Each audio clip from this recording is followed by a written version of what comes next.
All right, it's time for Coach's Corner number 45, and our topic today is college recruiting.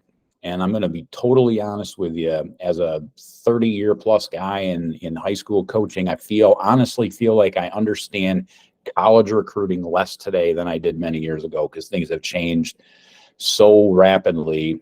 Early offers, the connection at all levels, from all the way even down to Division III that are making contact with underclassmen and beginning that recruiting process so much earlier.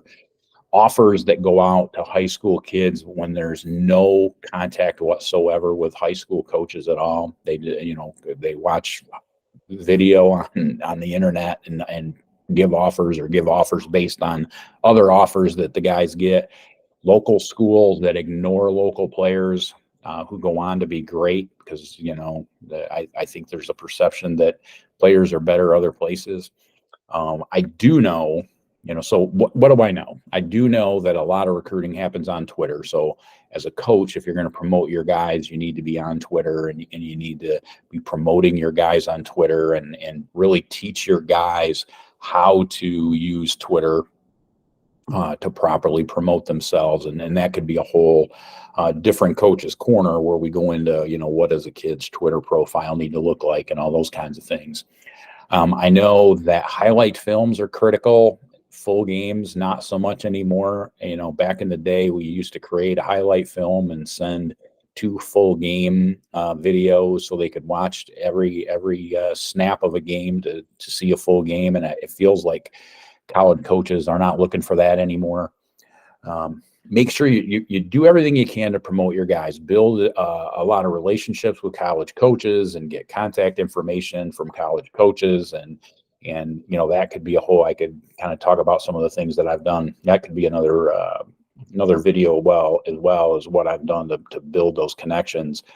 One thing I will say is because recruiting has become so big and so promoted, I think guys, the whole D1 or nothing attitude has really grown, and guys really poo-poo the idea of Division II or Division III or NAIA football. And I think that really needs to change because there's getting to be so many more opportunities for guys. I know here in the state of Michigan, so many NAIAs and Division IIIs have added football that the opportunities are there, but so many guys are like, well, if I'm not going to go to a Division I school, then I'm not going to play, when the reality is they're not Division I players. And even if they did get a chance to walk on at a Division I school, what's that experience going to be like compared to going to a D2, D3 NAIA school where they're wanted and they can contribute and be a more integral part of the program. So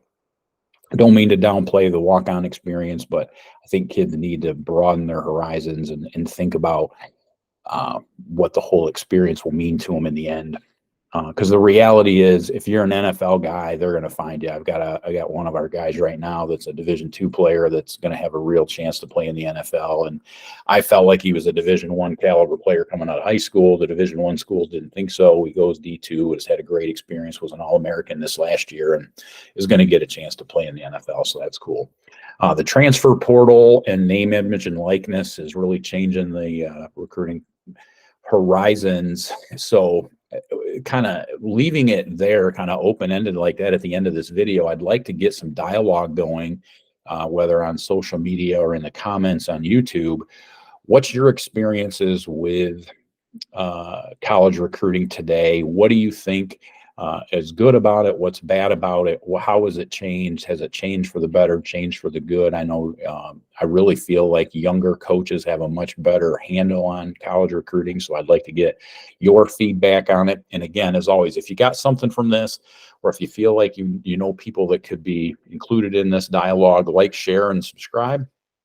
And we'd love to build a community here talking about coaching, particularly at the high school level. So have a great week and be that coach your kids need you to be.